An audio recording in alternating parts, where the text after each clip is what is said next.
Hello friends, welcome to my channel. After 3 months ಮತ್ತೆ ನಾನು ಈ ವ್ಲಾಗ್ ಜೊತೆ ಸಿಗ್ತಾಯಿದ್ದೀನಿ. ಲಾಸ್ಟ್ ಯಾರು ನನ್ನ ವೀಡಿಯೋ ನೋಡಿರ್ತಾರೆ ಗೊತ್ತಿರುತ್ತೆ. ನಾನು ಆವಾಗ ಯೂಟ್ಯೂಬ್ ಸ್ಟಾರ್ಟ್ ಮಾಡಿದಾಗ 9 ತಿಂಗಳು ಪ್ರೆಗ್ನೆಂಟ್ ಇದ್ದೆ. ಸೊ ಈಗ ನನಗೆ ಡೆಲಿವರಿ ಕೂಡ ಆಗಿದೆ. ಮಗುಗೆ 3 ತಿಂಗಳಾಗಿದೆ. ಸೊ 3 ತಿಂಗಳು ಬಾಣಂತನ ಮುಗಿಸಿ ಗಂಡನ ಮನೆಗೆ ಬಂದಿದ್ದೀನಿ. ಇವತ್ತು ಫಸ್ಟ್ ಡೇ ಗಂಡನ ಮನೇಲಿ.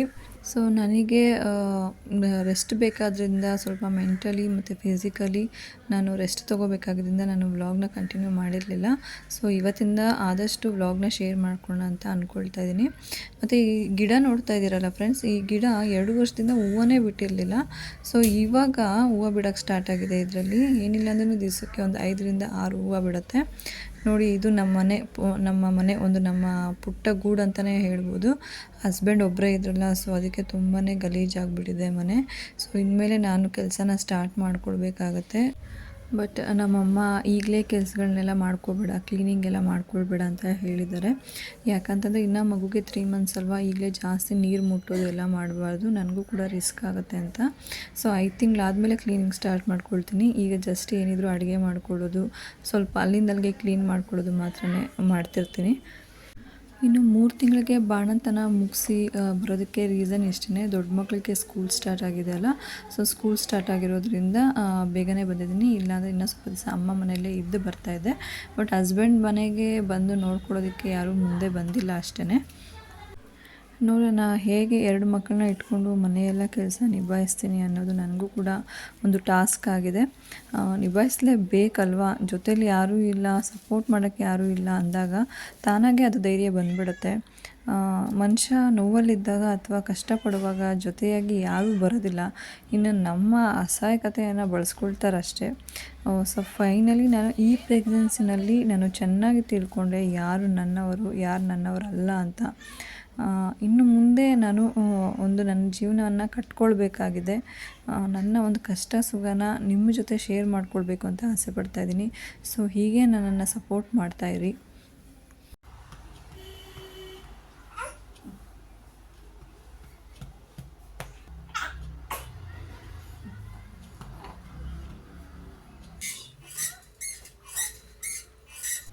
ಇನ್ನೂ ನನ್ನ ಚಾನಲ್ನೇ ಯಾರಾದರೂ ಸಬ್ಸ್ಕ್ರೈಬ್ ಮಾಡದೆ ನೋಡ್ತಾ ಇದ್ದರೆ ದಯವಿಟ್ಟು ಸಬ್ಸ್ಕ್ರೈಬ್ ಮಾಡಿಕೊಡಿ, ನಮ್ಮನ್ನು ಕೂಡ ಬೆಳೆಸಿ ಅಂತ ಕೇಳ್ಕೊಳ್ತೀನಿ.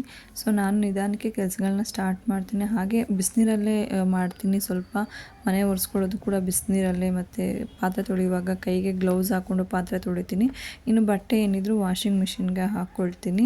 ಪಾಪು ಬಟ್ಟೆ ಏನಾದರೂ ಇದ್ದರೆ ನಾನು ಗ್ಲೌಸ್ ಯೂಸ್ ಮಾಡಿ ಬಟ್ಟೆನ ಒಕ್ಕೊಳ್ತಾ ಇದ್ದೀನಿ. ಜೊತೆಗೆ ಸಪೋರ್ಟ್ಗೆ ಬಂದು ಹಸ್ಬೆಂಡ್ ಇದ್ದಾರೆ. ಸದ್ಯಕ್ಕೆ ಇವತ್ತಿನ ಡೇ ಇಷ್ಟೇ ಹೋಗಿದೆ. ಅಮ್ಮ ಮನೆಯಿಂದ ಬಂದು ಇವತ್ತು ಕುಕ್ಕಿಂಗಿಗೆ ಅಂಥೇಳಿ, ಸಾಂಬಾರಿಗೆ ಅಂತ ಹೇಳಿ ಸೊಪ್ಪು ಸಾಂಬಾರನ್ನ ಮಾಡ್ಕೊಳ್ತಾ ಇದ್ದೀನಿ. ಇನ್ನು ಡೆಲಿವರಿ ಆಗಿದೆ ಅಂತಲೇ ಹೇಳಿದೆ.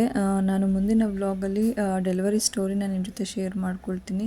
ನನಗೆ ಆಗಿರೋದು C-ಸೆಕ್ಷನ್ನ ಮತ್ತು ಯಾವ ಮಗು ಆಗಿದೆ ಪೂರ್ತಿ ಡೀಟೇಲ್ಸ್ನ ನಿಮ್ಮ ಜೊತೆ ಖಂಡಿತ ಶೇರ್ ಮಾಡ್ತೀನಿ. ಮತ್ತು ಏನೆಲ್ಲ ಆಯಿತು ಆ ಒಂದು ದಿವಸ ನಾನು ಡೆಲಿವರಿಗೆ ಹೋಗುವ ನಗನಗ್ತಾ ಹೋದೆ. ಬಟ್ ಆ ಒಂದು 2-3 ಅವರ್ಸಲ್ಲಿ ಆ ನಗುನೇ ಕಡಿಮೆ ಆಗೋಯಿತು. ನಾನು ವಾಪಸ್ ಬರ್ತಾ ಎಷ್ಟು ನೋವುಗಳನ್ನ ತೊಗೊಂಡು ಬಂದೆ. ಆ ಒಂದು ದಿವಸ ನನ್ನ ಜೀವನದ ದಿಕ್ಕನ್ನೇ ಬದಲಾವಣೆ ಮಾಡಿಬಿಡ್ತು ಅಂತಲೇ ಹೇಳ್ಬೋದು. ಹೆಚ್ಚಾಗಿ ಯಾರು ನನ್ನವರು, ಯಾರು ನನ್ನವರಲ್ಲ ಅನ್ನೋದನ್ನು ತಿಳ್ಕೊಂಬಿಟ್ಟೆ. ಆ ನೋವನ್ನೆಲ್ಲ ನಿಮ್ಮ ಜೊತೆ ಶೇರ್ ಮಾಡ್ಕೊಳ್ಬೇಕು ಅಂತ ಅಂದ್ಕೊಂಡಿದ್ದೀನಿ. ಲೇಟಾದರೂ ಪರವಾಗಿಲ್ಲ, ಖಂಡಿತ ಶೇರ್ ಮಾಡ್ಕೊಳ್ತೀನಿ. ಇನ್ನು ನನ್ನ ಹಾಗೆ ಯಾರೆಲ್ಲ ಸೆಲ್ಫ್ ಬಾಣಂತನ ಮಾಡ್ಕೊಳ್ತಾ ಇದ್ದೀರಾ, ಸೊ ಅವ್ರಿಗೆಲ್ಲ ಒಂದು ಆ್ಯಡ್ಸ್ ಆಫ್ ಹೇಳ್ತೀನಿ ನಾನು. ಯಾಕಂದರೆ ತುಂಬಾ ಕಷ್ಟ ಇರುತ್ತೆ ಮ್ಯಾನೇಜ್ ಮಾಡೋದು. ಅದರಲ್ಲೂ ಇನ್ನೊಂದು ಮಗು ಇದ್ದರೆ ಅಂತೂ ತುಂಬಾ ಕಷ್ಟ ಆಗುತ್ತೆ. ಏನೋ ಒಂದು ಅಡುಗೆ ಮಾಡೋಕ್ಕಾಗಲ್ಲ, ಒಂದು ಸ್ನಾನಕ್ಕೆ ಹೋಗೋಕ್ಕಾಗಲ್ಲ, ಆ ಮಗು ಕಡೆ ಗಮನ ಕೊಡೋಕ್ಕಾಗಲ್ಲ, ತುಂಬಾ ಡಿಫಿಕಲ್ಟ್ ಆಗುತ್ತೆ. ಬಟ್ ನಾವು ಹೆಣ್ಮಕ್ಳು ಸ್ವಾಭಿಮಾನ ಅಂತ ಬಂದಾಗ ಯಾರ ಹಂಗಲ್ಲೂ ಬದುಕಬಾರ್ದು ಅನ್ನೋ ಒಂದು ಪರಿಸ್ಥಿತಿ ಬಂದಾಗ ಖಂಡಿತ ನಮ್ಮನ್ನು ನಾವು ಎಚ್ಚೆತ್ಕೊಳ್ತೀವಿ. ಎಷ್ಟೇ ಕಷ್ಟ ಆದರೂ ಕೂಡ ನಿಭಾಯಿಸ್ತೀವಿ. ಆ ಒಂದು ಧೈರ್ಯ ನಮ್ಮಲ್ಲಿ ಇದೆಯಾ ಅಂತ ಹೇಳಿ ನಮಗೆ ಗೊತ್ತಿರೋದಿಲ್ಲ. ನಮ್ಗೆ ಅಷ್ಟು ಕೆಪಾಸಿಟಿ ಇದೆಯಾ, ನಾವು ಮ್ಯಾನೇಜ್ ಮಾಡ್ತೀವಾ ಅಂಥೇಳಿ. ಸೊ ಅದೆಲ್ಲ ಆಟೋಮೆಟಿಕ್ಕಾಗಿ ತಾನಾಗೇ ಬಂದುಬಿಡುತ್ತೆ. ನಾನು ಅಮ್ಮ ಮನೆಯಿಂದ ಬರಬೇಕಾದ್ರೆ ತುಂಬಾ ಯೋಚನೆ ಮಾಡ್ಕೊಂಡು ಬಂದೆ. ಹೇಗೆ ಮ್ಯಾನೇಜ್ ಮಾಡ್ತೀನೋ ಏನೋ, ನನಗೆ ಪಾಪುಗೆ ಸ್ನಾನ ಮಾಡ್ಸೋಕ್ಕಾಗತ್ತಾ, ಯಾಕಂದರೆ ನಾನು ಒಂದು ಸರಿ ಸಹ ಸ್ನಾನ ಮಾಡಿಸಿರಲಿಲ್ಲ, ಭಯ. ಆಗತ್ತೋ ಇಲ್ವೋ, ಮಗುಗಿನ್ನ ತಲೆ ನಿಂತಿಲ್ಲ, ಹೇಗೆ ಮಾಡಿಸೋದು, ಮತ್ತು ಒಂಚೂರು ಏನಾದರೂ ಹೆಚ್ಚು ಕಡಿಮೆ ಆದರೆ ಕಷ್ಟ ಆಗುತ್ತಲ್ಲ ಅಂಥೇಳಿ ಬಟ್ ಕರ್ಕೊಂಡು ಬಂದೆ. ಈಗ ಎಲ್ಲ ನಾನು ಮ್ಯಾನೇಜ್ ಮಾಡ್ಕೊಳ್ತಾ ಇದ್ದೀನಿ, ಆರಾಮಾಗಿ ಮಾಡ್ತಾಯಿದ್ದೀನಿ. ಸ್ವಲ್ಪ ಕಷ್ಟ ಆಗ್ತಾಯಿದೆ, ನಿದ್ದೆ ಆಗ್ತಾಯಿಲ್ಲ ನೈಟ್ ಹೊತ್ತು ಸರಿಯಾಗಿ. ಇದೆಲ್ಲ ಒಂದು ಶಾರ್ಟ್ ಪೀರಿಯಡ್ ಅಷ್ಟೇ, ಲೈಫ್ ಲಾಂಗ್ ಏನು ಇರೋದಿಲ್ಲ. ಇವಾಗ ನಾವು ಅವ್ರಿಗೆ ಏನು ಪ್ರೀತಿ ತೋರಿಸ್ತೀವಿ ಅದು ತುಂಬಾ ಮುಖ್ಯ. ಈ ಒಂದು ಸ್ಟೇಜ್ನ ನಾವು ಒಂದು ಸರಿ ಮಿಸ್ ಮಾಡಿಕೊಂಡ್ರೆ ಮತ್ತೆ ಸಿಗೋದಿಲ್ಲ. ಸೊ ನಿದ್ದೆ ಮಾಡೋದು ಇದ್ದೇ ಇದೆ, ಈ ಒಂದು ಖುಷಿ ಮತ್ತೆ ಸಿಗೋದಿಲ್ಲ. ಸೊ ಅದನ್ನು ಸಂಪೂರ್ಣವಾಗಿ ನಾವು ಈ ಟೈಮಲ್ಲೇ ಅನುಭವಿಸ್ಬಿಡ್ಬೇಕು. ನನಗಂತೂ ತುಂಬಾ ಖುಷಿ ಇದೆ, ನನಗೆ ತುಂಬಾ ಧೈರ್ಯ ಸಹ ಬಂದಿದೆ. ನಾನು ಯಾರಿದ್ದರೂ ಯಾರಿಲ್ಲ ಇದ್ದಿದ್ರು ನನ್ನ ಮಕ್ಕಳನ್ನ ನಾನು ಸಾಕ್ತೀನಿ, ನನ್ನ ಮಕ್ಕಳನ್ನ ನಾನು ನೋಡ್ಕೊಳ್ತೀನಿ ಅಂಥೇಳಿ. ಬಟ್ ಅಷ್ಟೇ ಮನಸ್ಸಲ್ಲಿ ಎಲ್ಲೋ ಒಂದು ಕಡೆ ಬೇಜಾರು ಕೂಡ ಇದೆ. ಎಲ್ಲರೂ ಇದ್ದಾರೆ ನಮಗೆ, ಎಲ್ಲರೂ ಇದ್ದರೂ ನಾವು ಯಾಕೆ ಈ ಥರ ಒಬ್ಬಂಟಿಯಾಗಿ ಮಾಡ್ಕೊಳ್ಬೇಕು ಅಂತ ಹೇಳ್ಬಿಟ್ಟು ನಾನು ಅದನ್ನು ಮುಂದಿನ ವ್ಲಾಗ್ಗಳಲ್ಲಿ ತಿಳಿಸ್ಕೊಡ್ತೀನಿ. ಯಾಕೆ ಅಂತಂದರೆ ಇವತ್ತು ನನ್ನ ತಾಯಿ ಏನಾದರೂ ನನ್ನ ಜೊತೆ ಇರಲಿಲ್ಲ ಅಂತಂದಿದ್ರೆ ನನಗೆ ಇಷ್ಟು ಧೈರ್ಯ ಬರ್ತಾ ಇರಲಿಲ್ಲ. ಎಷ್ಟು ಕಷ್ಟ ಆಗೋಗ್ತಿತ್ತು ಅಂತೇಳಿ ನೆನೆಸ್ಕೊಂಡ್ರೆ ನನಗೆ ಭಯ ಆಗುತ್ತೆ. ನನ್ನ ತಾಯಿನ ನಾನು ಯಾವತ್ತೂ ನೆನೆಸ್ಕೊಳ್ತೀನಿ. ಅದಕ್ಕೆ ಹೇಳ್ತಾರೆ ಅನಿಸುತ್ತೆ, ಒಂದು ಹೆಣ್ಣಿಗೆ ಯಾರಿಲ್ಲ ಅಂದರೂ ಪರವಾಗಿಲ್ಲ, ತಾಯಿ ಇರಬೇಕು ಅಂತ ಹೇಳಿಬಿಟ್ಟು. ಅವರ ಒಂದು ಪ್ರೆಸೆನ್ಸ್ ನನಗೆ ಇವಾಗ ಎಷ್ಟು ಮುಖ್ಯ ಆಯಿತು ಅಂತಂದರೆ ಅದು ಹೇಳಲಿಕ್ಕೆ ಆಗೋದಿಲ್ಲ. ನಾನು ಈಗ ತಾಯಿ ಆದಮೇಲೆ ಅವರ ವ್ಯಾಲ್ಯೂ ನನಗಿನ್ನೂ ಹೆಚ್ಚಾಗಿ ಗೊತ್ತಾಗ್ತಿದೆ.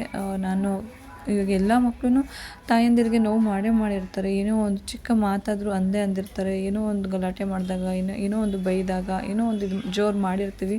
ಅದು ಎಷ್ಟು ನೋವು ಕೊಟ್ಟಿರ್ಬೋದು ಅವ್ರಿಗೆ ಅನ್ನೋದು ನಾವು ತಾಯಿ ಆದಾಗೆ ಗೊತ್ತಾಗೋದು. ಸೊ ಅವ್ರು ಇರಲಿಲ್ಲ ಅಂದಿದ್ದರೆ ಇವತ್ತು ನಾನೇನೂ ಇಲ್ಲ ಅಂತಲೇ ಹೇಳ್ಬೋದು. ಇನ್ನು ನನಗೆ ಕ್ಯಾಮ್ರಾ ಮುಂದೆ ಕೂತು ಮಾತಾಡೋ ಅಷ್ಟು ಕಂಫರ್ಟಬಲ್ ಬಂದಿಲ್ಲ. ಸೊ ಹಾಗಾಗಿ ನನ್ನ ರೊಟೀನ್ ಜೊತೆ ನಾನು ಈ ವಿಷಯನ ಶೇರ್ ಮಾಡ್ಕೊಳ್ತಾ ಇದ್ದೀನಿ.